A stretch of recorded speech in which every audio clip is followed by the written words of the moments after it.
4 parole: Tokyo Marui HM GBBR.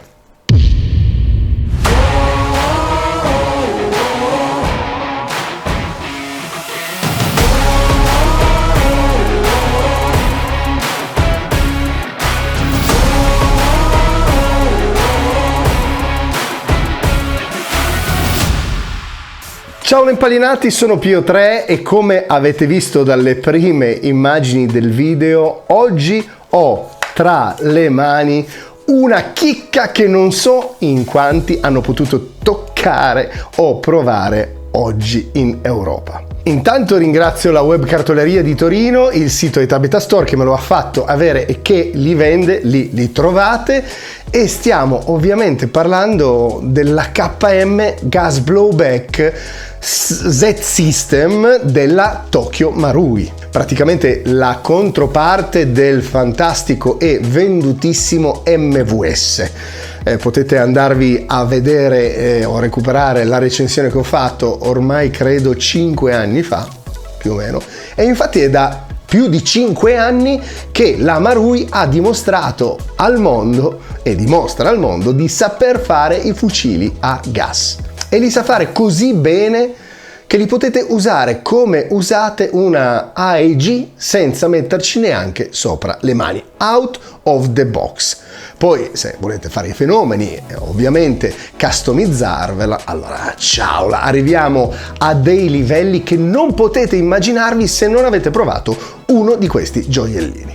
Ma perché tutto questo entusiasmo? Perché parliamo di gas blowback. Da poco ho fatto un video, anche lì potete andarvelo a recuperare, per parlarvi delle problematiche che questo tipo di piattaforme portano con sé. Andatevelo a vedere perché vi aiuterà a capire, e appunto solo la Marui è stata in grado di risolvere quelle problematiche così bene. Certo, deve rinunciare a qualche compromesso di realismo. O no? Vediamolo subito. Che cosa vi devo dire sul packaging della Marui? Chi mi segue lo sa, ma lo sa anche chi non mi segue, lo sa anche la D'Urso, che le scatole della Marui sono il top che c'è in commercio, e stavolta hanno fatto un altro capolavoro, secondo me, a loro modo. Stiamo parlando di un fucile russo, una K, e tutto, dico tutto, è in stile sovietico, grezzo. Guardate qua, questo panno di juta, no, non è juta, aspetta, non saprei neanche dirti, tessuto strano, molto più raffinato, insomma, ma non è un capolavoro, non vi catapulta subito in quel mondo là. E poi la solita scatolina portacazzate, quella dove ci mettono i pallini e altre cavolatine che non userete mai, che diventa un portacartucce 7,62x39. Ma poi specificano subito, ci tengono a precisare che si tratta di pallini 6 mm. Vorrei mai un controllo alla dogana se alzano il coperchio e guardano e leggono e ciao. E le istruzioni? Questa carta oleata che vi catapulta subito in una situazione di documento top secret spy story anni 80, saprei? Cioè, ma commovente. Questo sì che è saper vendere un prodotto. Questo è saper vendere un prodotto. Ma adesso, dopo tutta questa magniloquenza nell'estetica, eccetera eccetera, il fucile poi com'è? Mi sono stancato di ripetere ormai da anni che la Marui è il top per quello che riguarda la fedeltà delle repliche, o comunque la fedeltà di replica. È tutto meraviglioso, guardate con i vostri occhi. Ogni dettaglio, ogni cosa è fedele alla controparte reale. Ma, sì, c'è un enorme ma, quello che non avrei mai voluto dirvi. Ciò che qua dovrebbe essere legno, in realtà è plastica. No!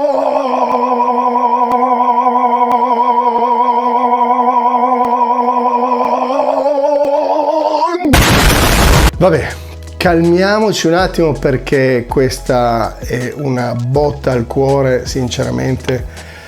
Queste cose vanno sostituite, queste calciature vanno sostituite con calciature originali, seduta stante, e poi si toglie la paura, ma sicuramente in aftermarket ne trovate la quantità che volete, ma la plastica è plastica, si sente. Sebbene l'estetica sia perfetta, devo dire che hanno ricreato l'effetto legno in una maniera impeccabile, giudicate voi stessi con i vostri occhi. Però questo è veramente un punto negativo di questa replica, per me almeno. All'imbraccio però, ciaola! Solo la E&L ti può dare lo stesso feeling di solidità. Il fucile è una roccia, non si sente nessun tipo di gioco da nessuna parte. Saldo e solido come una roccia, ha il suo peso, bello, insomma una bellissima sensazione all'imbraccio. Non c'è tanto da dire sulla meccanica esterna, il selettore stacca bene, abbastanza, non come un D&L, però perfetto comunque, va bene. La leva di armamento invece, come avviene anche per la versione M4, non fa quel rumore metallico che ti aspetti da un fucile gas blowback. Questo, per chi non avesse visto gli altri video, è dovuto al fatto che in entrambi i modelli abbiamo un sistema meccanico interno chiamato Z-System che non essendo uguale al sistema di una K Vero, ma studiato per aumentare le performance di un fucile a gas che spara pallini entro il joule, ha dovuto, come abbiamo detto all'inizio, rinunciare ad alcune cose per garantire un'affidabilità, una costanza che però ad oggi è ineguagliabile. Non c'è niente da fare, un fucile con lo Z-System dentro, out of the box, sarà meglio di uno che ha il sistema tradizionale. Ad oggi è così, punto. Quindi dicevo, il movimento del bolt risulta un po' più morbido, un po' più leggero, quasi plasticoso, però attenzione ragazzi, stavolta rispetto all'MVS abbiamo una bella sorpresa.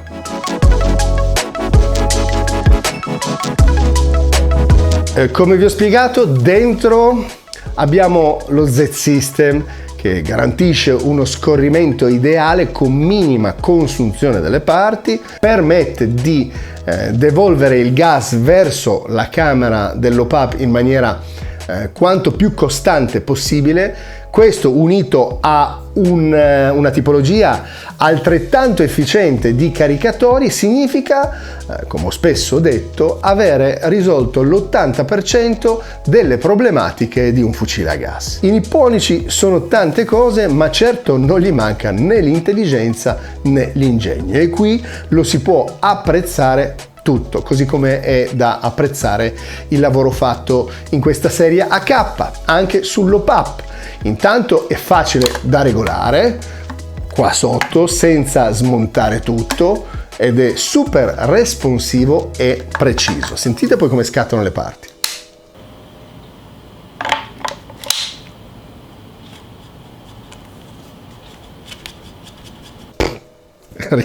L'OPAP può essere migliorato con componenti e gommini aftermarket, assolutamente, per farlo diventare credo un laser, ma già così infatti lavora super bene. Lo strip field è velocissimo come in una K Vero, per cui avete la vostra molla, il vostro bolt, però guardate qua che spettacolo.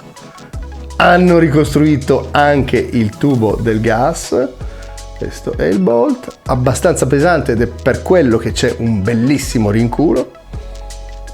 E qua dentro abbiamo poi lo Z-System. È tutto veramente commovente, come vi dicevo.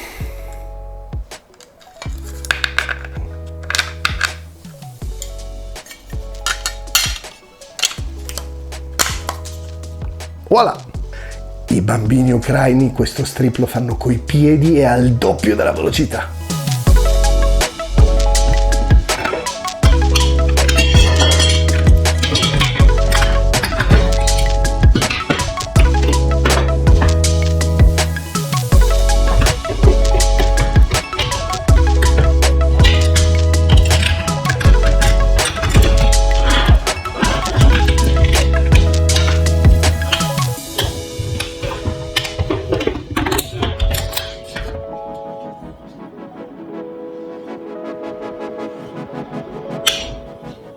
E adesso andiamo a goderci un po' di prove di sparo in bianco, perché c'è questa possibilità. Hanno creato qua dentro un dentino che vi permette di poter sparare in bianco. Non fatelo mai con dei fucili a gas, in generale non fatelo, ma con uno Z-System si può fare. Questo, per chi non lo sapesse cosa significa, questo dentino serve per poter sparare anche senza colpi. Diversamente, se lo sganciate, avete ovviamente la funzione che una volta che si è esaurito il serbatoio dei colpi, avete finito i pallini, il fucile semplicemente smette di sparare come la controparte reale, ok? Però è una scelta vostra. Colpo singolo.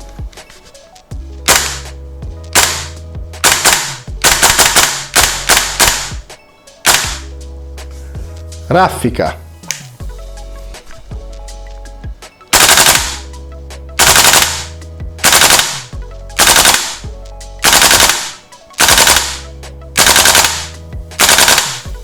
Qua avreste già finito i colpi. Andiamo ancora un po' avanti.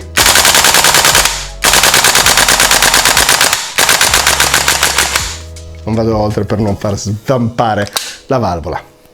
Caricatore neanche troppo freddo, non è troppo pesante, tra l'altro,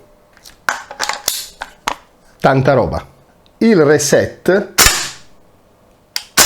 sentitelo, c'è, si sente, ma non è granché e non è neanche lunghissimo. E comunque la raffica, ragazzi, è una goduria, veramente.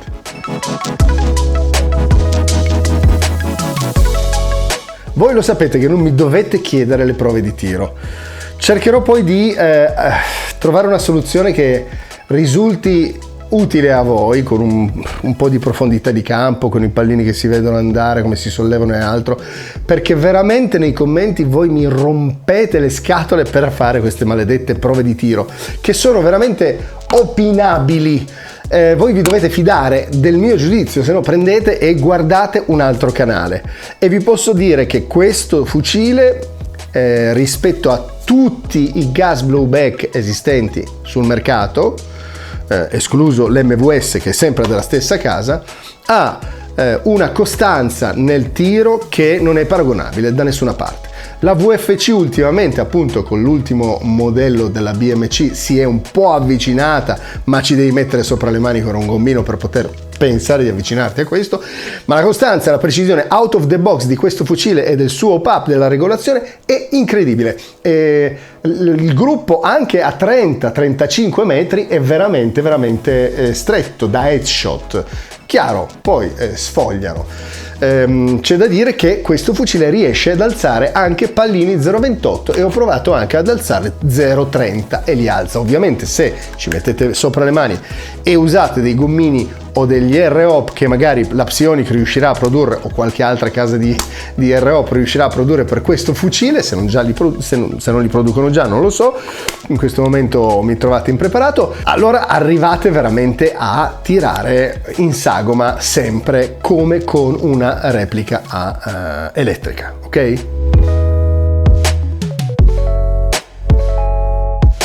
Che cosa vi devo dire, ragazzi? È bellissimo, ho la gioia dentro di averlo tra le mani, di averlo provato, di aver sparato alla sagoma durante le prove, di tutto. L'unica cosa è sta roba delle parti in plastica. Non potete farlo poi a me che amo il legno, proprio non mi va giù, ma queste vanno sostituite subito e, come dicevo prima, si dimentica la cosa. Per il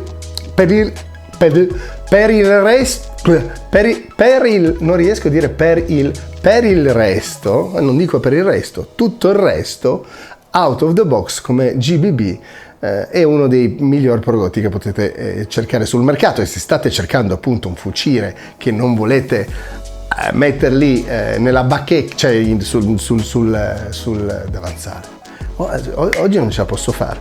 Questi si chiamano, questi che ho davanti si chiamano, se non volete un fucile da mettere sulla mensola e volete usarlo e divertirvi in gioco, beh, forse avete trovato il prodotto da comprare, assolutamente consigliato. Per quello che riguarda il rinculo e se la gioca anche con la GHK, che è la sua diretta concorrente, che realizza però un fucile qualcosa in legno, ma ci sono dei giochi, delle altre robe, e invece per la precisione la GHK da sotto il podio batte le mani mestamente, perché viene stracciata a mani basse veramente dalla Marui, quindi super consigliato per tutti. Costa caro perché noi lo paghiamo il doppio di quello che dovrebbe costarci per via delle tasse, delle spedizioni, per via di una politica generale della Marui che è così. Questo è quello che ci arriva in Italia. E basta ragazzi, seguitemi sulla mia pagina Instagram dove aggiungo delle cose, magari non proprio sempre di ogni recensione, però ci sono tante altre robe, soprattutto durante i camp faccio tantissimo lavoro con Instagram, Papa Oscar Terra Tree, e mettete un like se vi è servito questo video perché ci aiuta a noi cazzo di youtuber. Ma perché facciamo ste robe? Noi non lo sappiamo, se non per la passione veramente non ha nessun senso, soprattutto in questo ambiente, e basta ragazzi, cioè ci vediamo alla prossima. Da Pio 3 è tutto, ci vediamo alla prossima, ciao là, impallinati.